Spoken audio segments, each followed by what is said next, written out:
Ողջույն, Բուն TV-ի մարզասեր երեստադիտող։ Եթերում սպորտ ոդքասթ Թեթանոսի հետի հերթական թողարկումն է։ Հասկանում եմ, ընկալում եմ, այս րոպեներին ընթանում է Չեմպիոնների լիգայի Կայրաթ Ռեալ Մադրիդ հանդիպումը,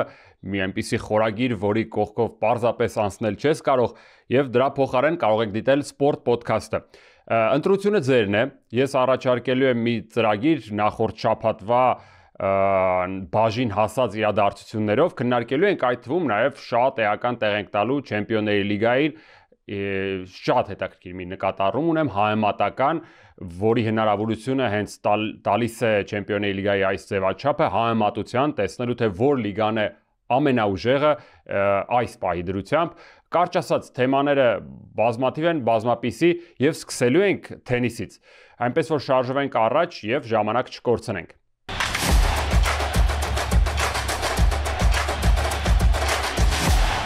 Երբ գալիս է այստեղ Բուն TV ձայնագրելու հերթական թողարկումը հեռախոսից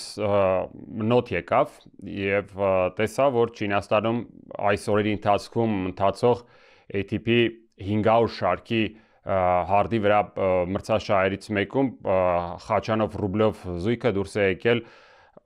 մրցաշարի եզրափակիչ շատ ուրախացա քանի որ նախորդ շաբաթ նաեւ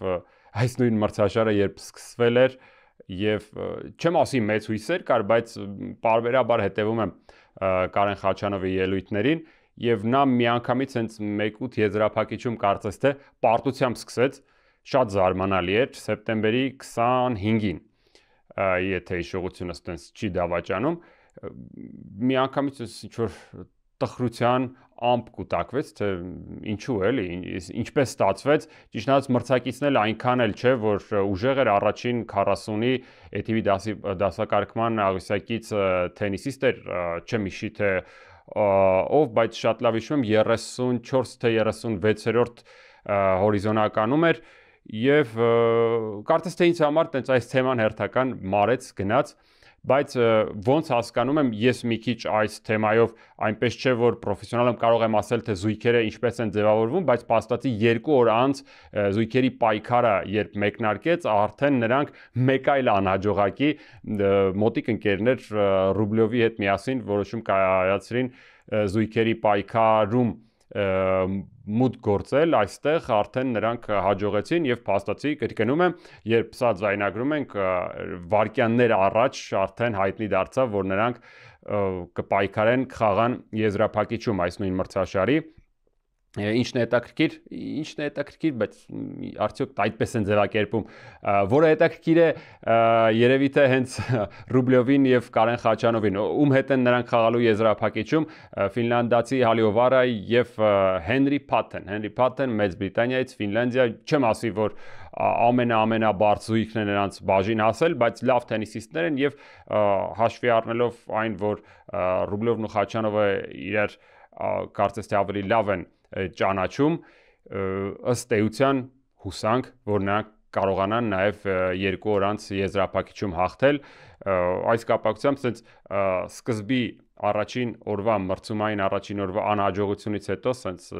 հետաքրքիր ու հաճելի նորություն արդեն զույգերի պայքարում հաջողություն հաղթենք թե Ռուբլովին թե Կարեն Խաչանովին իդեպ այս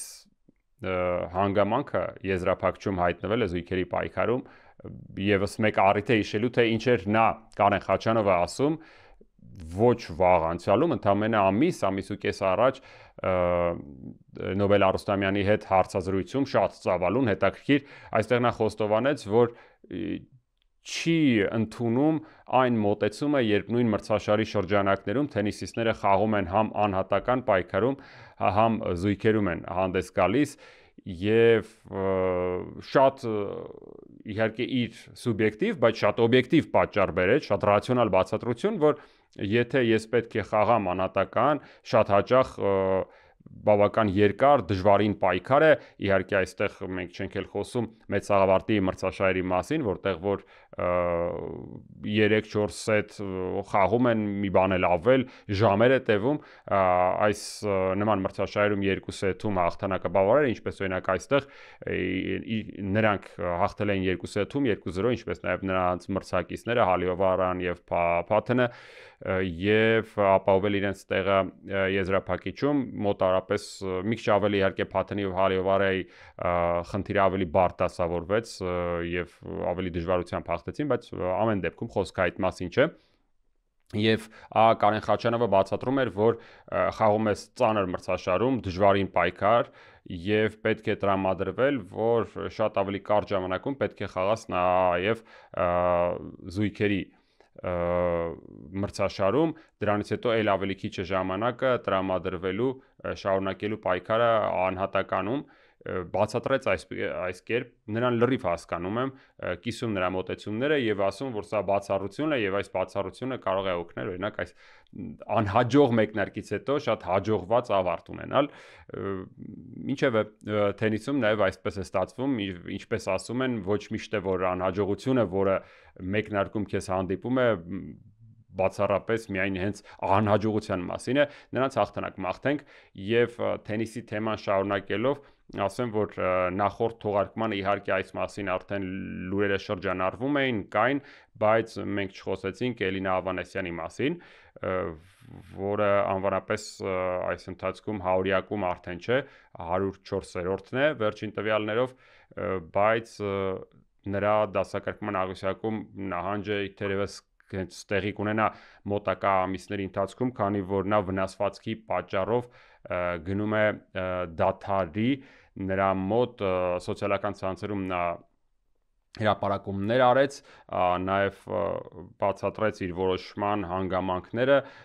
մոնոնուկլեոզ հիվանդության պատճառով, ինչպես նաև ավելի վաղ ունեցած դաստակի եւ ուսի հատվածում վնասվածքները, որոնք պարբերաբար կրկնվում էին, իրենց մասին հիշեցնել էին տալիս, Էլինա Ավանեսյանը առժամանակ դադար է վերցնում եւ նրան առողջություն եմ ցանկանում։ Սակայն այդ մասին չէ, որ ես ցանկանում եմ խոսել, քանի որ շատ բան չգիտեմ այն ամենից զատ, որ արդեն ասվել է եւ հայտարարվել, այլ մեկ այլ հանգամանքի, ցավալի հանգամանքի մասին կցանկանայի խոսել, քանի որ թենիսի մասին որոշակի անդրադարձեր ունենում ենք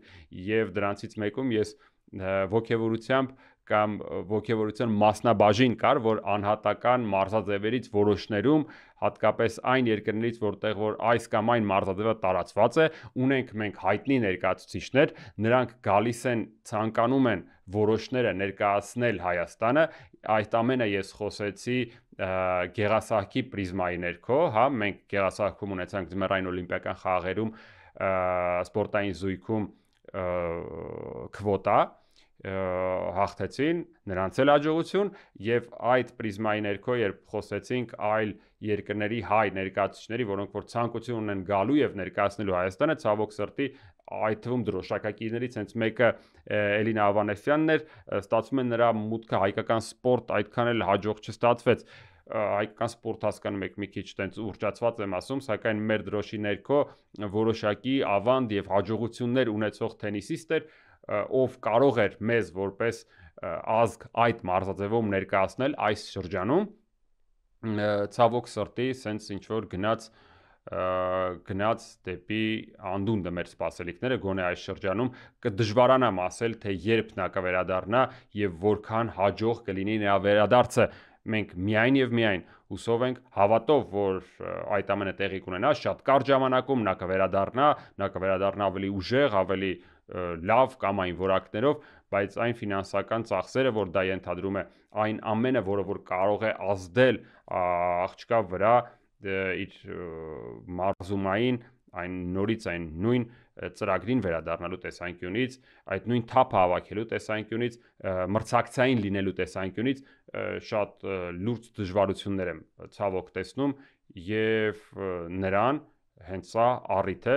բոլորս տարատեսակ նրանք ովքեր հետևում են Էլինա Ավանեսյանին տարատեսակ սոցիալական ցանցերում աջակցության խոսքեր հղելու եւ մաղթելու, որ նա ապաքինվի շուտ, վերադառնա շուտ, լինի ավելի ուժեղ, քանի որ բոլորս էլ սպասում ենք եւ վստահ եմ, որ աշխարհի բոլոր անկյուններում հայերը, ովքեր որ պարբերաբար գնում են թենիսի մրցաշարերի, թե մեծ խաղաղարտի, թե մյուս մակարդակներում, նրանք պարբերաբար աջակցում են բոլոր հայերին, բոլոր դրոշների ամեն տեսակ երկրի դրոշի տակ հանդես եկող հայերին էլ աջակցում են, այնպես որ այս դրական նոտայի վրա ցանկանում եմ այս դժվար սպորտում մեծ հաշվով ամենացավալի վնասվածքի մասին խոսքս ավարտել, պինդ եղեք, առողջ եղեք, իսկ մենք շարունակում ենք մեր եթերը։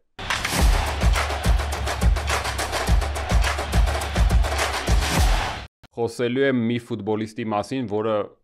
երկար ժամանակ հենց վնասվածքների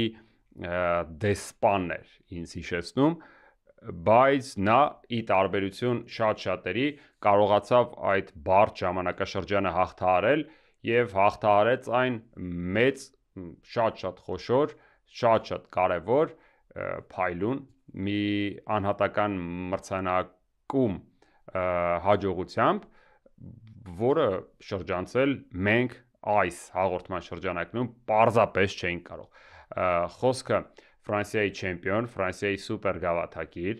Չեմպիոնների լիգայի հաղթող եւ Եվրոպայի սուպեր գավաթակիր Ուսման Դեմբելեի մասին է։ Նրա նվաճումները կարծես թե բոլորը թվեցի նախորդ մրցաշրջանի 24-25 եւ նա ուզում եմ ասել արժանիորեն դառնում է լավագույնը աշխարհում արժանանալով ոսկե գնդակին։ Այստեղ մեկ շատ կարևոր հանգամանք պետք է նշել։ Ինչ կարող էր ունենալ Ուսման Դեմբելեն որպես անհատականություն, այլ ոչ թե որպես մասնիկ մեծ ակումբի, եթե նա մնար Բարսելոնայում։ Կդժվարանամ ասել։ Մեկ բան միանշանակ է։ Բարսելոնան այն ընթացքում, երբ Ուսման Դեմբելեն հանդես էր գալիս կատալոնական ակումբում, ամեն կերպ փորձում էր նրան օգնել, աջակցել, ոչ մեկ անգամ թիմը դուրս եկավ Ուսման Դեմբելեի մարզաշապիկներով, նրան աջակցող հայտարարություններ եւ այլն, բոլորին հասկանալի էր, որ նա ամենատաղանդավոր ֆուտբոլիստներից մեկն է իր եզրում, արձակման գծում, ունի ասելիք եւ պետք է ամեն ինչ անենք, որ նա այդ ասելիքը ասի։ Կատալոնիան ժամանակահատվածը Ուսման Դեմբելեի վստահ եմ, որ այն ինքնակենսագրականում, որը հիմա ընդունված է, որ բոլորը պետք է գրեն, արտացոլվելու է միայն մռայլ գույներով։ Քանի որ այդտեղ ասելու առանձնապես շատ բան չկա։ Չես ասի, որ դա Բարսելոնայի ամենաճոխ ու տիտղոսներով հարուստ ժամանակաշրջանն էր եւ դրանից զատ Ուսման Դեմբելեին հանգիստ չէին տալիս վնասվածքները։ Նա Բարսելոնայում հանդես գալիս հիշվել է ընդամենը մեկ շատ զավեշտալի վիդեոյով, հենց հիմա էլ երբ նրա մասին խոսում եմ, այդ կադրերը աչքիս առջև են, հանճարեղ մի ռեպլիկ, որը տեղի ունեցավ հանդիպումից հետո, Բարսելոնան հաղթել էր, ֆուտբոլիստներին այս ճոխ մեքենաներով մեկը մյուսի հետևից դուրս են գալիս, դիմապակից մարդիկ են ուժեղ ֆաները հասկանում են, միանգամից գիտեն երևի թե համարանիշները, ով է, ինչ մեքենայով է դուրս գալի, բոլորին ուղեկցում են ծափահարություններով, բղավոցներով, պիկե եւ այլն, բոլորին ճանապարհում են եւ դուրս է գալիս շտապօգնության մեքենան եւ բոլորը բղավում են Ուսման Դեմբելե, Տերևս հասկացաք, դա կատակ է մի ցավալի թեմայի շուրջ, երբ ֆուտբոլիստը պարբերաբար ստանում է վնասվածք, որքան էլ որ նա տաղանդավոր է, որքան էլ որ նա պետք է շատ ասելիք ունենա, բանից պարզվում է, որ նա ավելի շատ ասելիք է ունենում վնասվածքների թեմայով, հարցազրույցներ պարբերաբար, որ պետք է վերադառնա ավելի ուժեղ, ցավոք սրտի նա Բարսելոնայի համար, իհարկե ցավոք սրտի, նա այդպես էլ ինքն իրեն չարդարացրեց, բայց հենց իր համար, Paris Saint-Germain-ի ֆաների համար ուրախություն որոշում կայացրեց, որ իր ճանապարհը պետք է շարունակի փարիզցիների հետ։ Այստեղ մի հետաքրքիր զարգացում տեղի ունեցավ, երբ ընկալելի էր, որ այնտեղից կապիտանօրնագույնների ճամբարից նա հեռանում է մի տեսակ խռոված, մի տեսակ ոչ այնպես, ինչպես որ նա պետք է որ հեռանար եւ այն ամենը ինչ տեղի էր ունենում, պարզվում է, ավելի շատ ես ընկալում եմ, որ արվում էր անելու համար եւ այդտեղ երևի թե բեմի հետևում շատ բան կար, միանշանակ ամեն բեմի հետևում էլ շատ բան է տեղի ունենում, շատերը չեն դա տեսնում եւ չեն հասկանում, բայց շատ բան լավ քողարկված էր եւ ընկալելի էր դառնում նրա վերաբերմունքից, նրա մեկնաբանություններից, նրա որոշ գործողություններից, որ մեղմ ասած լավ հիշողություններով չէ, որ այնտեղից հեռանում է Դեմբելեն։ Հնարավոր է ծաղրի առարկա էր դառնում նաեւ այնտեղ բոլորի համար, ովքեր որ ակումբը գիտեն ներսից։ Բայց այստեղ նա հասավ իր նպատակին, դարձավ փարիսցիների համար, փարիսցիների պատմության երևի թե ամենավառ շրջանի ամենաանկյունակարային ֆուտբոլիստներից մեկը։ Դա անհերքելի է եւ ներքին վստահություն ունեմ, որ ներքին վստահությունս չգիտեմ ինչով է պայմանավորված, երևի թե շատ սուբյեկտիվ ֆուտբոլային ինչ որ համեմատականների արդյունքներով, որ սա Դեմբելեի ամենաբարձր կետն է լինելու։ Ես մեկ անգամյա մրցանակի պոտենցիալ եմ տեսնում։ Ինչի մասին է խոսքը։ Դեմբելեն իհարկե արել է մեծ աշխատանք,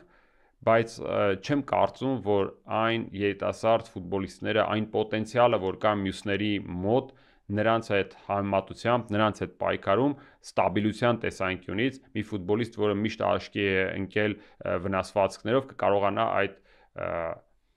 կոնստանտը լինել տևական ժամանակ ֆուտբոլային աշխարհում եւ մնալ այնպիսի Դեմբելե, ինչպիսին նախորդ մրցաշրջանում է։ Այո, բոլորն էլ ցանկանում են մեծ ֆուտբոլիստներ տեսնել, բայց ճիշտն ասած ես նրա մեջ դա չեմ տեսնում ստաբիլության տեսանկյունից, նաև չեմ կարծում, որ Paris Saint-Germain-ը, եթե նա մնալու է փարիսցիների հետ, հենց այն ակումբն է, որը հավակնում է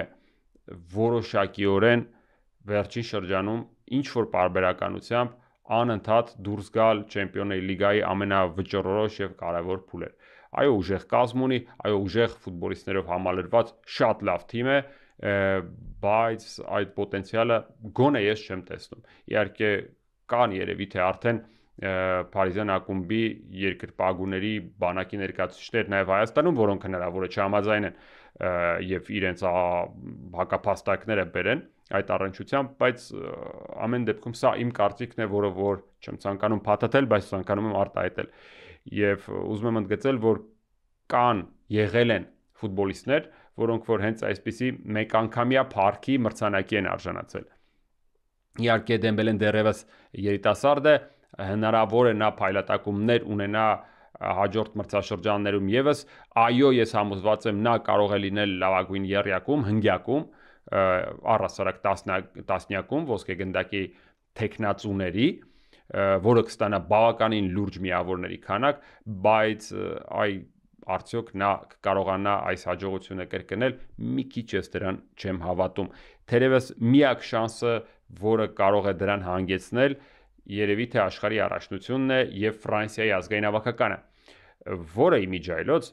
1998 թվականից հետո աշխարհի առաջնությունների եզրափակիչներում ներառյալ 98 թվականի հաջողությունը հայտնվել է 4 անգամ, որոնցից 2-ում հաղթել է, 2-ում պարտվել։ Այսինքն Ֆրանսիայի հավաքականը վերջին տասնամյակների ընթացքում դարձել է նմուշ օրինակ, թե ինչպես կարելի է տաղանդներ աճեցնել, մեծացնել, ստաբիլություն պահել եւ շարունակաբար սերնդափոխություն, իսկ հավաքականը մնում է ամենաթոփ մակարդակում։ Բոլորը կասեն, որ ամենաթոփ մակարդակում է միշտ եղել նաեւ Իսպանիան այն պոտենցիալով, որ ունեցել է, բայց չէ որ Իսպանիան նույն այս հաջողությունները չի ունեցել։ Չնայած մեծ հաշվով Իսպանիայի առաջնությունը, թե ֆուտբոլիստները կրկնում եմ այն ընտրությունը, որ ունեցել են իրենց ձեռքի տակ, մշտապես շատ ավելի բարձր մակարդակի է եղել։ Հավաքականի մակարդակով նման ստաբիլություն, ինչ ցույց է տալիս վերջին արդեն 3 տասնամյակների ընթացքում Ֆրանսիայի հավաքականը, մի քիչ կրկնում եմ չես համեմատի անգամ Իսպանիայի պես վերջին շրջանում գերհզոր ընտրանու հետ։ Շատերը բայց պատկերացում ունեն վերջին տասնամյակների պատկերով եւ ձեռքբերումներով Իսպանիայի հավաքականի մասին, բայց միշտ նա լավ պոտենցիալով ուժեղ թերի ընտրանի է եղել։ Մի քիչ տենց կարող է վիրավորական հնչող Մակդիր Մակբայերով եմ նկարագրում, բայց երևի թե շատերը կհասկանաք։ Նրանք, ովքեր որ ավակ սերնդի ներկայացուցիչ են, կհասկանան, թե ինչ Իսպանիայի մասին եմ ես խոսում։ Նրանք, ովքեր որ անհատապես ֆանտաստիկ ֆուտբոլիստներ են, բայց այ հավաքականը երբեք ու երբեք ինչ որ վերջին քայլ, վերջին շանս չեն կարողանում օգտագործեն, մինչև ել ավելի անհաջողակ մի հատ հավաքական հասավ եւ հերթական անգամ ապացուցեց, որ օրինակ նույն Իսպանիայից ինքը ավելի անհաջողակ է, խոսքը Նիդերլանդների մասին է եւ կոտրեց Իսպանիան այդտեղ կոտրեց այդ շարքը եւ դարձավ հեգեմոն։ Այդուհանդերձ Ֆրանսիայի հավաքականը կարող է այն փրկողակը դառնալ կամ այն պատճառը դառնալ, որը հնարավորություն կտա Ուսման Դեմբելեին շարունակել մնալ լավագույնների ցանկում։ Այո, դա ինչ որ մեծ փառք ու պատիվ է լինել ֆրանսիական ֆուտբոլի ներկայացուցիչ այս ժամանակաշրջանի, այս սերնդի, այն էլ լինել ոչ թե պարզապես սերնդի ներկայացուցիչներից մեկը, այլ լինել այդ շարքում լավագույն խաղային որակները տևական ժամանակ ցույց տվող խաղացողներից մեկը։ Իսկ հավաքականն իր հերթին որպես միավոր կապահովի քեզ, որ դու պարբերաբար լինես որպես անհատ լավագույնների նվազագույն, ինչպես այս դեպքում ասացի, տասնյակի թեկնածուներից մեկը։ Եվս մեկ մարդ կա, ում չեմ ընկալում տասնյակում, խոսքը Ջանլուիջի Դոնարումայի մասին է։ Այո, փայլուն դարպասապահ, շատ կասկածելի տրանսֆերային կյանքի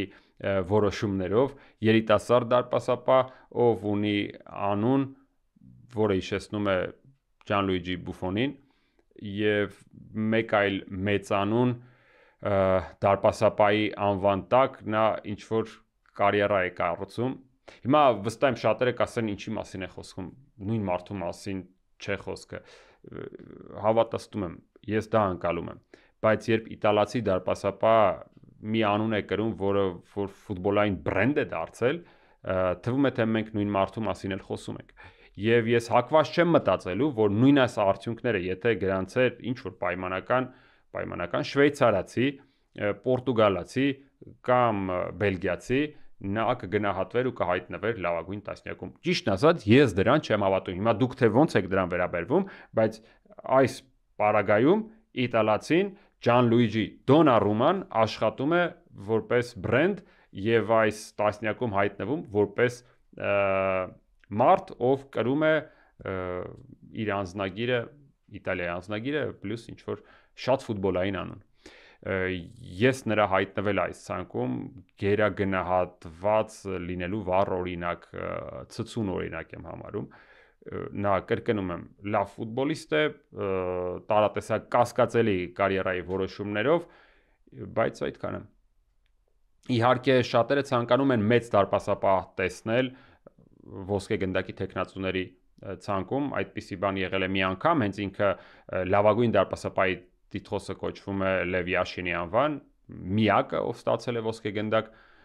եւ այդպես կարելի է այդ թեման անընդհատ շարունակել։ Բայց միտքս եթե կարճ ձևակերպեմ, կրկնում եմ, իտալացի դարպասապահ այդ գործոնը եւ իր անունը խաղում են, օգտագործում են եւ առաջ են տանում այդ բրենդը։ Իդեպ, եթե կարծում եք, որ ես մեղմ ասած հիմարություն եմ ասում, ասեմ, որ մեղմ ասած այդքան էլ այդպես չէ, քանի որ մարքեթինգային ստրատեգիա է անգամ, երբ հեղինակներ են գալիս, ովքեր որ ունեն շատ հետաքրքիր անուն ազգանուն, որը հիշեցնում է ինչ որ մի մարդու, տեսեք թե որքան ինչ որ մոտիվացիոն գրքեր են գրում, որոնց ազգանունի մեջ հանդիպում է նախկինում շատ լուրջ գիտնականի, շատ լուրջ ֆուտբոլիստի, շատ հայտնի մարդու անուն ազգանուն։ Դա բրենդի ինչ որ բրենդ հիշեցնելու աղերս ունենա եւ դա աշխատող գործոն է։ Չգիտեմ, մոտիվացիոն գիրք, որի հեղինակի անունը Նապոլեոն է, ինչ որ մի մարդ, ով որ գրել է ինչ որ թեմայով non-fiction ինչ որ գիրք, որի ազգանունի մեջ կա gold, այստեղ նա բիզնես ստրատեգիաներ է ներկայացնում, իր կարիերայի հաջողությունն է ներկայացնում եւ այլն եւ այլն։ Այսինքն կան բառեր, կան անուններ, որոնք որ աշխատող են եւ այդ հանգամանքը ես պրոյեկտում եմ ոսկե գնդակի մրցանակաբաշխության այս արդեն անցած ու ավարտված արդյունքի վրա եւ այստեղ կարծում, որ Ջանլուիջի Դոնարումայի դեպքում հենց այդ գործոնն է աշխատել։ Այլոց մասին, եթե խոսենք, պետք է առանձնացնենք երկու մարդու։ Եթե դասակարգման հերթականությամբ Լամին Յամալի մասին պետք է խոսենք եւ Վիտինիայի։ Յամալի տաղանդը արդեն իր տարիքից եւ իր անունից առաջ է գնացել մղոններով եւ կիսում եմ այն կարծիքը, որ հնարավոր է նա կարողանար Դեմբելեին անցնել ու հաղթել, եթե նա լիներ օրինակ 21, 22, լավ 24 տարեկան այ միանշանակ նա չլիներ այն տարիքի ներկայացուցիչ, որպեսզի որ կա հիմա, նոր դպրոցը ավարտած մի երիտասարդ, որը երկրորդ տարին իրար ետևից ամենատաղանդավոր ու հեռանկարային ֆուտբոլիստի մրցանակն է ստանում նույն այս ոսկե գնդակի շրջանակներում, այո, նրա տաղանդը արդեն շատերը ֆիքսել են, միայն կույրը կարող է չտեսնել, չհասկանալ, որ սա վերջին ժամանակների Մեսսի Ռոնալդու այդ տանդեմից հետո այն միակն է, որը որ կարող է ոտ գցել եւ պոտենցիալ ունի կրկնելու այս նախորդների վերոնշյալների հաջողությունները, գնդակների, տիտղոսների քանակի մասին է խոսքը։ Եվ այո, ես նաեւ կարծում եմ, որ հենց տարիքային բարիերն է գործոն դարձել, որ նման երիտասարդ տարիքում նա չկարողացավ այդուհանդերձ պարտադրել, որ ֆուտբոլային հանդրությունը հենց իր օգտին քվեարկի, այլ ոչ թե Ուսման Դեմբելեի։ Ինչպես կքվեարկեր հայկական ֆուտբոլային համայնքը, հիմա արդեն կամ նվազագույնը նրա ներկայացուցիչներից մեկը, հիմա արդեն ինձ համար կմնա արցական։ Առիթ կունենամ հարցնել, թե ոչ, չգիտեմ, բայց եթե մտքից տեղ լինի, ինչ որ մի օր Սուրեն Բաղդասարյանին կհարցնեմ, թե ինչպես էր նա պատրաստվում քվեարկել։ Ինչու այս մարդու անունը ես արծարծեցի, քանի որ ավանդաբար Հայաստանից ոսկե գնդակի քվեարկությանը մասնակցել է հենց Ֆուտբոլ Պլյուսի հիմնադիրը, լեգենդար մեկնաբանը, բոլորիս կողմից սիրված Սուրեն Բաղդասարյանը, սակայն ոչ այս անգամ եւ ոչ այս տարի։ Ինչու՞, ասեմ թե ինչու։ Քանի որ Հայաստանի հավաքականը նահանջել էր եւ կանոնադրության փոփոխության հանգամանքը նա այն, որ Հայաստանի ազգային հավաքականը FIFA-ի դասակարգման աղյուսակում 10-րդ հորիզոնականից ավելի ներքևը 10-րդ 100-րդ հորիզոնականից ավելի ներքևը 103-ն ենք հիմա վերջին update-ից հետո եւ այդ իրավունքից զրկվել էր Սուրեն Բաղդասարյանը ներկայացնելու իր տեսլականը, իր ընկալումը, թե ով է նախորդ մրցաշրջանի լավագույնների ցանկում։ Կարծեմ հետաքրքիր է, թե ինչպես էր նա պատրաստվում քվեարկել եւ թերևս այսքանը մոռացա երևի թե Վիզինիային։ Ես նրա տաղանդի մեծ երկրպագուն եմ եւ կարծում եմ, որ ինչ որ մի օր պայծառ ապագայում նաեւ նա պետք է ստանար այս մրցանակը սրտի խորքում խոստովանեմ, որ ցանկանում է հենց նրան տեսնել ոսկե գնդակի դափնեկիր որպես բայց կա ինչ կա եւ միանշանակ է, որ ես չեմ այն մարդը կամ մենք չենք այն մարդիկ, ովքեր որ պետք է վիճարկեն եւ վիճաբանեն այս հարցի շուրջ հաջողություն բոլոր ֆուտբոլիստներին, հուսանք, որ նրանք իրենց ֆանտաստիկ խաղով մոտակա օրերի եւ ամիսների ընթացքում, եթե ոչ տարիների ընթացքում բոլորիս կզարմացնեն եւ կհիասնեն։ Շարունակենք, քանի որ առջևում մենք պետք է խոսենք Չեմպիոնների լիգայի, որը հիմա մեկնարկել է երկրորդ տուրը լիգայի փուլի եւ պետք է մի հատ ֆանտաստիկ համեմատական անցկացնենք Իսպանիայի եւ Անգլիայի առաջնությունների։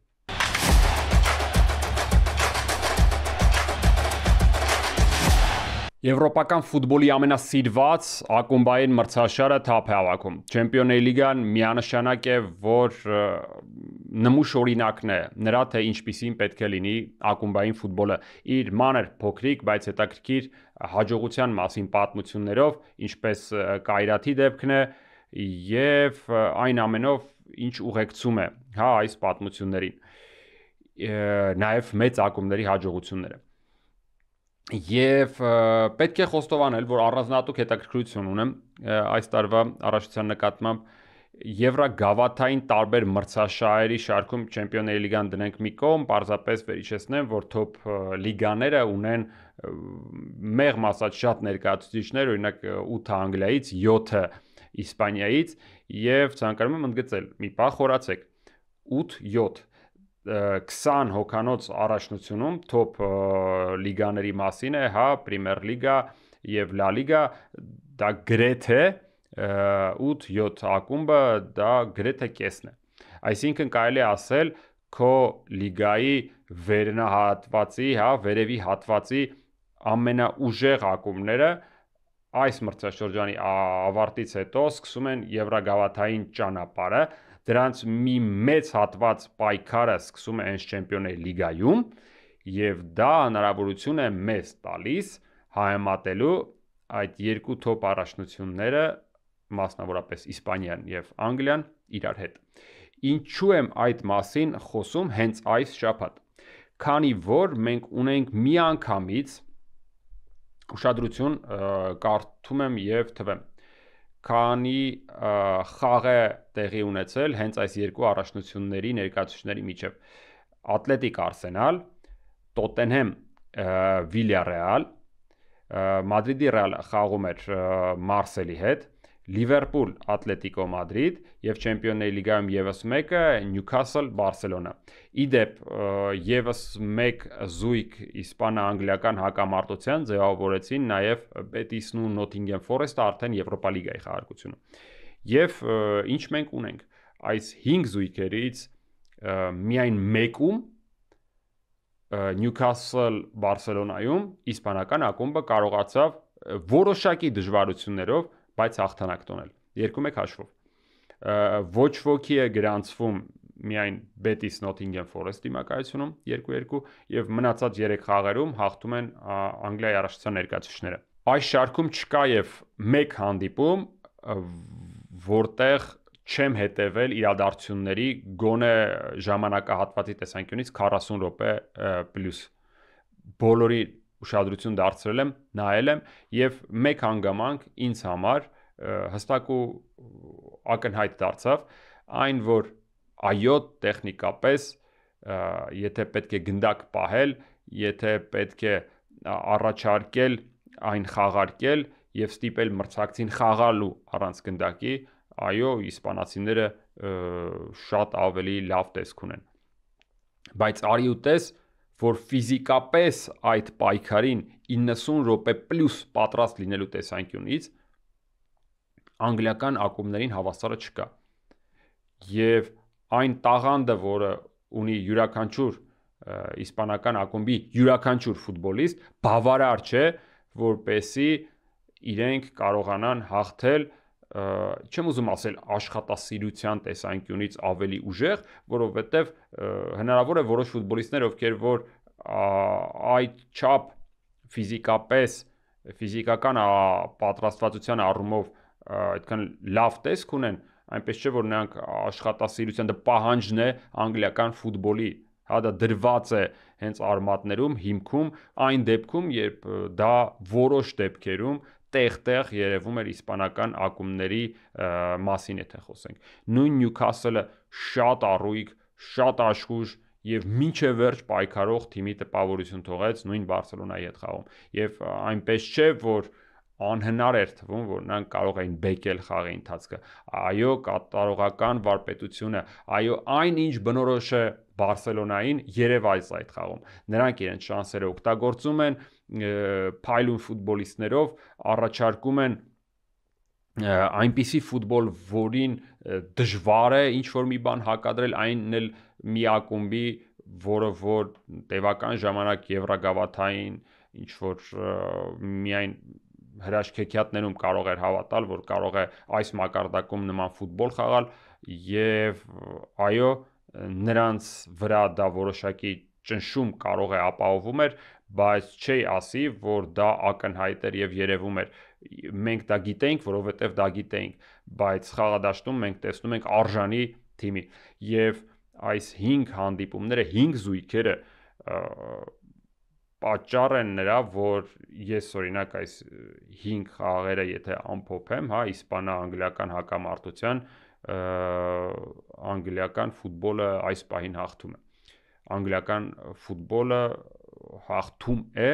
եւ ոչ միայն դա տեսնում ենք արդյունքներում, այլ նաեւ որովհետեւ նա պարզապես ավելի ուժեղ առաջնություն ունի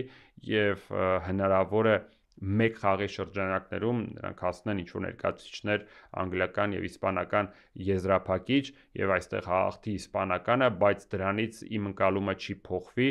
այս հիասքանչ նմուշ օրինակ մրցաշարը ապահովում է հնարավորություն հենց մրցակցային տարբեր մակարդակների, տարբեր ֆուտբոլիստների ընտրության շրջանակ ունեցող ակումբների պայքար տեսնել, իրար դեմ դնել եւ հասկանալ, որ Անգլիայի առաջնությունը այս պահին ավելի ուժեղ է, քան իսպանական ֆուտբոլը։ Թերևս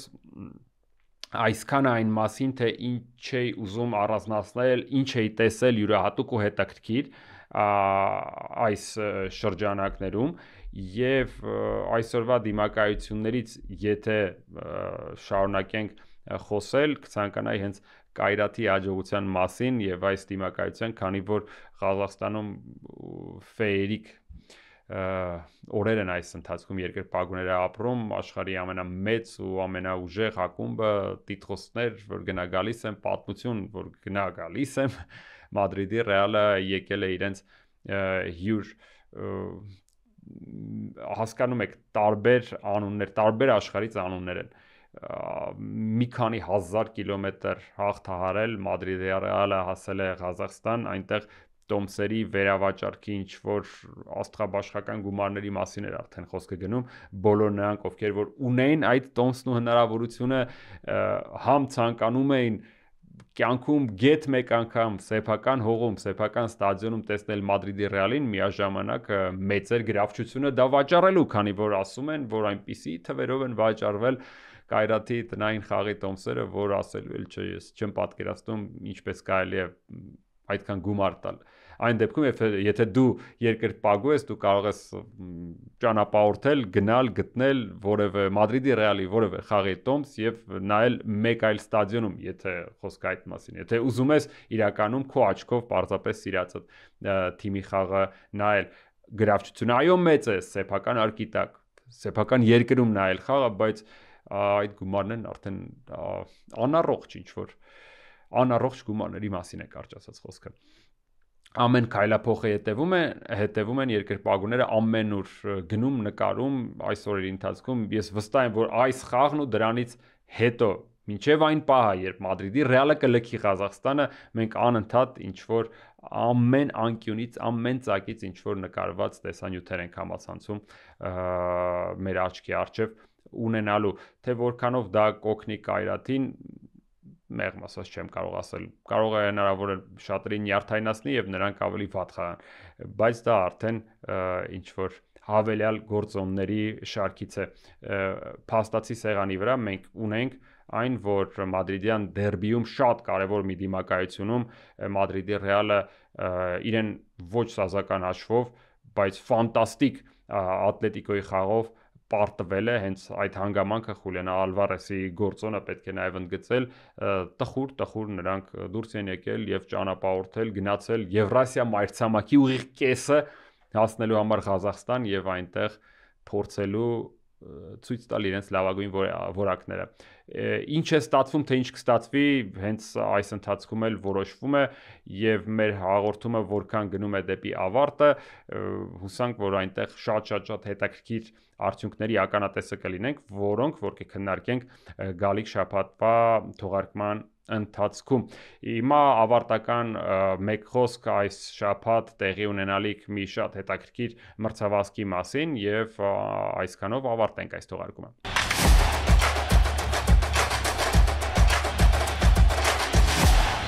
Հոկտեմբերի 4-ին եւ 5-ին Երևանը վազելու է, Երևանը լինելու է մի սպորտային շատ մեծ ու շատ կարևոր իվենթի կենտրոնում, քանի որ արդեն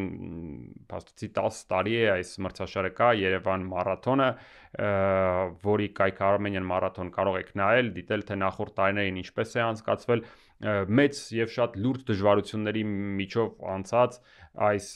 նախաձեռնությունը ամեն տարի գալիս է ապացուցելու, որ էնտուզիաստները մարդիկ, ովքեր որ իրոք վազքը շատ են սիրում,